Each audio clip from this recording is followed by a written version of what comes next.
Hey guys, Paco here. Like, comment, subscribe on your way in. Let's get into the video. Alright guys, we're back with another video about the US government taking on Mastercard and Visa. In one corner, Visa and Mastercard, the companies that spent last year enforcing their rules on Steam and itch.io, basically deciding what gets to count as legitimate art. And I remember even this. If they wanted to, Steam couldn't really do that much. So, for a year, these payment processors have been untouchable, even after the public pushback. But in the other corner, we have a new challenger, and that challenger is the US government, the heaviest heavyweight that some are now hoping can pressure these companies. But before this big bout gets underway, well, as it turns out, there's probably a real fix. But it's probably not going to come from either corner of this argument. And that's what makes it an interesting story. Let me get you up to speed. So last year, Valve and itch.io, who are the biggest commercial and artistic game distribution sites, basically gave up control of their platforms. And honestly, they kind of had to. The companies controlling the purse strings told them to, right? That's MasterCard, Visa, and the other payment processors downstream. They're the people who move the money around the place, and you cannot run a store without people to move money around the place. And they mostly went after adult games. The payment processors asked for those games. Yeah, Visa and MasterCard told Steam that basically they didn't want any type of adult games on their sites, that a payment came through to them to buy an adult game on Steam, they were going to immediately deny it, and that there was nothing that Steam or Valve could do about it. To be removed from sale. Valve's explanation? Well, pressure from MasterCard affiliates over illegal or brand-damaging transactions. And here's the thing. These games were not illegal in countries like America. So this is not about a payment processor saying, that's an illegal thing, we will not facilitate it. That seems reasonable. This is different, and to many, including me, it is overreach. Sure, many don't want to play those games, but many do, and they are legal to sell in these countries. Players push back against this with phone and email campaigns trying to change this policy and to stop a third party deciding what could be sold and what art could even be made. Because yes, to be sustainable, art does actually have to make money. That's the way this works. Money is an exchange of value, and we can't all be, say, Renaissance Italians who happen to find a nice little patron that we can fluff up in return for enough money to fund our art. It's not like that. And even though this story hasn't generated many fresh headlines, Steam's crackdown on adult content is actually still going on. One developer we spoke to tried to release 2 games in the last year, and both were caught by the new standards. The first was interpreted by Steam's moderators as having illegal content, which the devs completely deny. They also had no chance of appeal.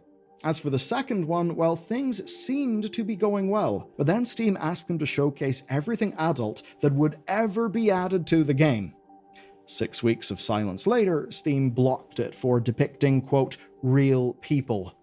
That was in spite of them using industry standard 3D animation. So that's years of work wasted, staff layoffs, contractors suspended, and a studio kept in limbo and locked out of the biggest game store that there is, and one that, of course, was only happy to flick on adult games and completely support them mere years ago.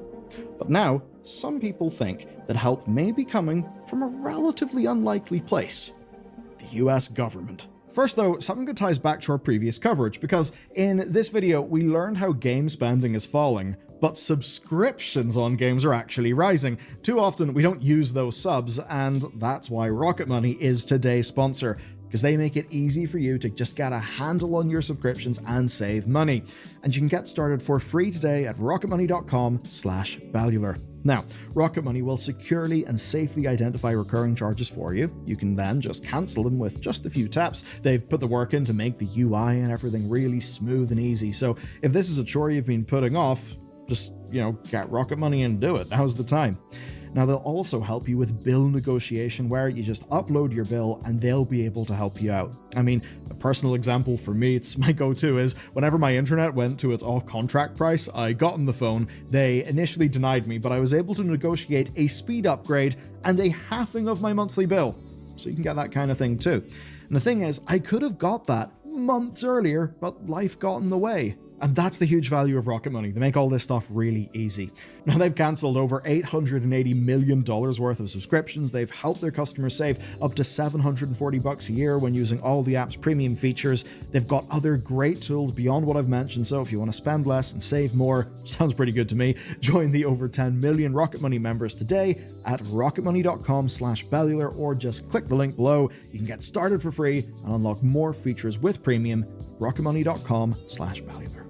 As flagged by adult industry site XBiz, the chairman of the FTC has actually written to the CEOs of MasterCard, Stripe, Visa, and PayPal. The subject? Debanking. And that's actually the threat made to Valve and Itch, that their payment processing would be pulled, and you can't really run the world's largest game store if you're getting debanked all over the place. Here's what the press release says. Full participation in commerce and public life necessarily requires that law-abiding individuals can access and freely participate in our financial system. Of course, for the game makers pushed off Steam and Itch, here's what actually matters here. The letter to MasterCard says that companies can't allow, quote, unlawful debanking by members that process transactions on its network, which basically is what happens with Valve. So to some, this basically looks like the US banking regulator riding to the rescue of devs who have been pushed off these game platforms. But actually, this is something that's been building up for quite a while. And that takes me to August 2025, right in the middle of these game delistings, when the White House issued an executive order. It was called Guaranteeing Fair Banking for All Americans, and it directed the FTC to take action on the issue of debanking. And that's what we're seeing now.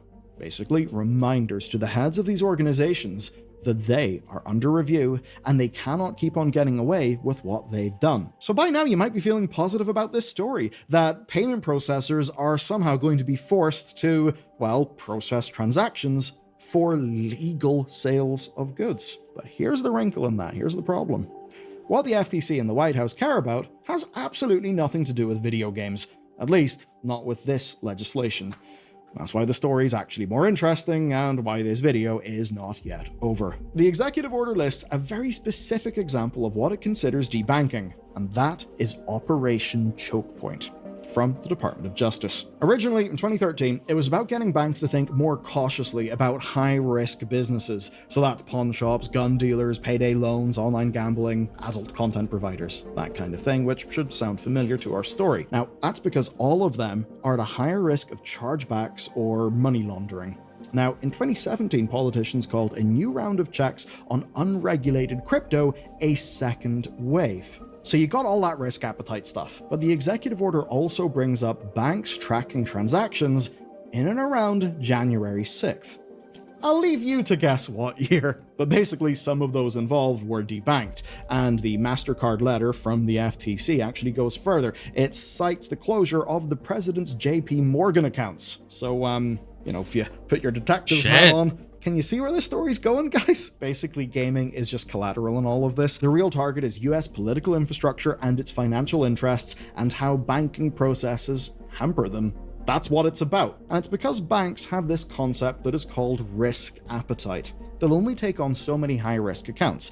That can mean cash-heavy businesses, politicians, their families, and really anyone who could bring in reputational damage. That's because those accounts cost way more to monitor, they carry more risk. So to manage all that, a bank will have its risk appetite, and anything beyond that threshold will basically get told to go and take their business elsewhere, whether it is legitimate or not. Basically, it's them refusing custom. And this is exactly what drove MasterCard and the others to act in the first place. Remember the phrase, brand damaging transactions? It is all about that. So, if you're wondering why a payment processor gets to decide what games you can buy, well, this is the... And that's the problem with the banking in America. Because you have these payment transactions like these that get to decide what's high risk for themselves. It's understandable that some of them are high risk, like businesses, new businesses starting, politicians, certain other things. But somebody who's buying a product to enjoy at home by themselves, regardless if it's an adult game or it's an adult movie or it's a CD, I guess we don't really use CDs anymore. Showing my age here. None of that matters though if it's for personal use. My understanding of the risk appetite and tolerance for public facing, but somebody buying a game or a movie or some form of entertainment to use at home is not part of that risk appetite. Actual machinery behind it. It is risk appetite. It's not really a content review. It's not a legal judgment as to whether that product should be sold, whether it's legal to be sold. No, it is a financial calculation about brand exposure and criminal liability. Now, some hope that if the full weight of the US government comes down on this, that adult game makers may just happen to benefit from it going on. That Oh, they perhaps as will, a part of these absolutely. sweeping reforms, they may finally just get left to run their businesses in peace. But the thing is, the target of all this is not that wide. Let me explain. Reuters confirmed last August that across 13 years of Consumer Financial Protection Bureau data, only 35 out of 8,361 people who complained about debanking cited political or religious reasons. That's the problem for the game Shit, side people of got to things, start citing because it per those more. numbers, what the government is targeting here is basically those 35 things out of over 8,000. And that basically means the banks really don't have to do that much to fix the administration's particular complaints. And that likely doesn't mean great news for those who have been banned from Steam and from itch.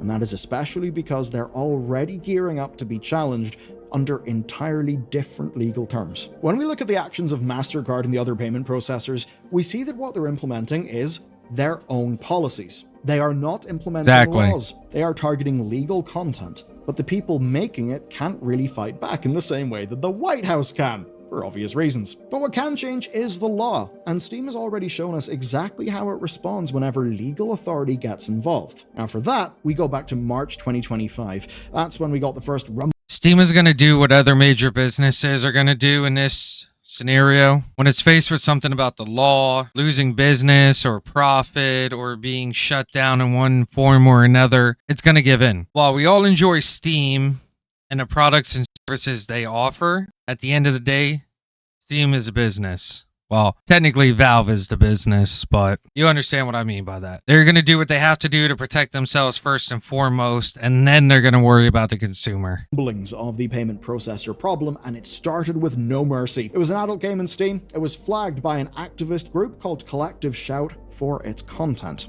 Now, that content eventually got in trouble with the UK government, where it was actually illegal to be sold under 2023 legislation.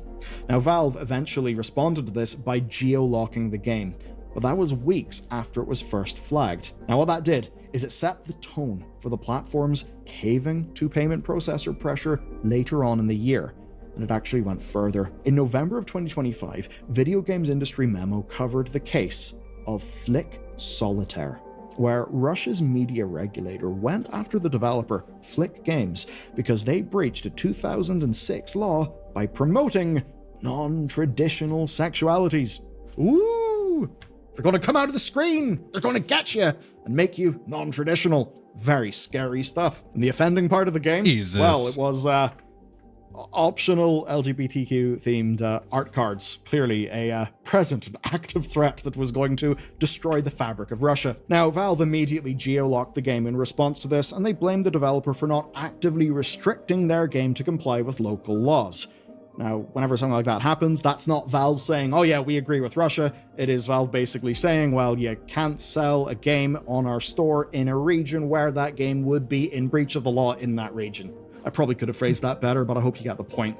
Now, in both cases, they didn't even need a payment processor to get involved. Steam will comply with the law, just like they will for, say, age verification. Oh, absolutely. And that might make the next point a bit alarming for some of you. The foreword of Project 2025, which is a legislative wish list published by the Heritage Foundation, it calls for adult content to be outlawed outright.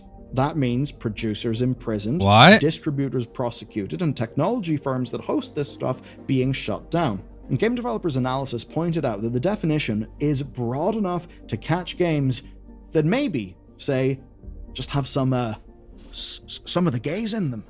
A queer character. As an example, The Sims. If two of your Sims bang, your Sims could be in breach of the law. Quite something. Now, if that becomes law, platforms like Steam and itch would not have a choice. That's because they've already shown us that they will comply. Now, what I want you to do here is not think about this in partisan political terms. It's not about sides winning. In my view, this sort of thing is about what role government should take. Personally, I think that the likes of this would be a huge overreach, which I absolutely do not support.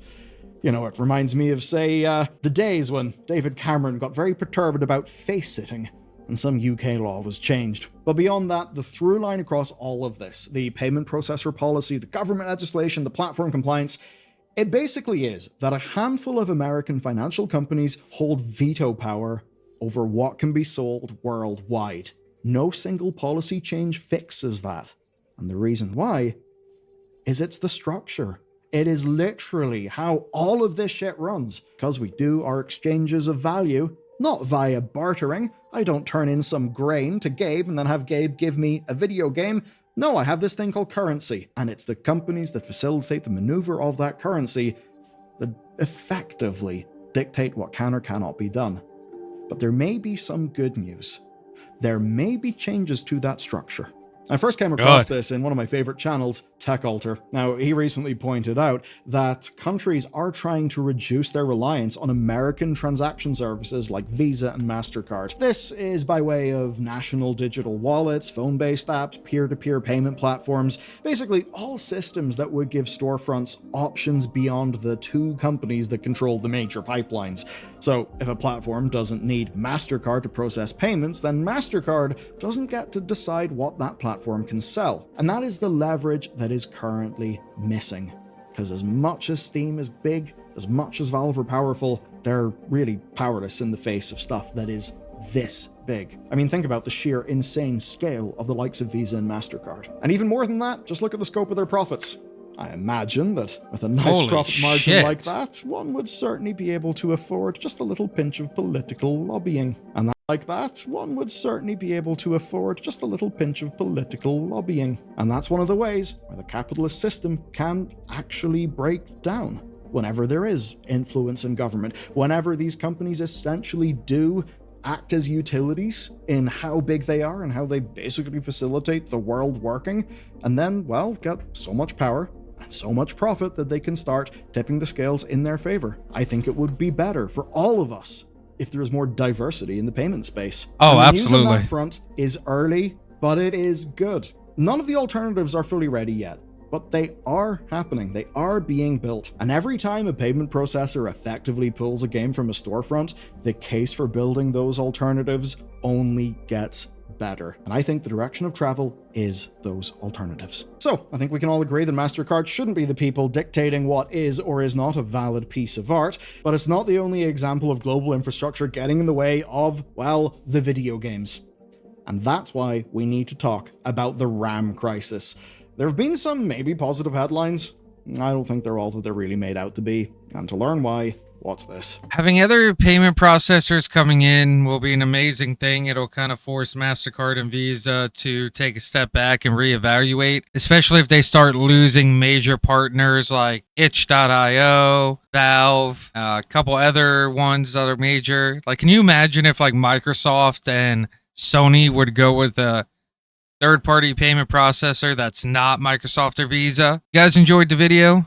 Make sure to leave a comment down below, leave a like, subscribe to support the channel, and I'll catch you guys in the next video.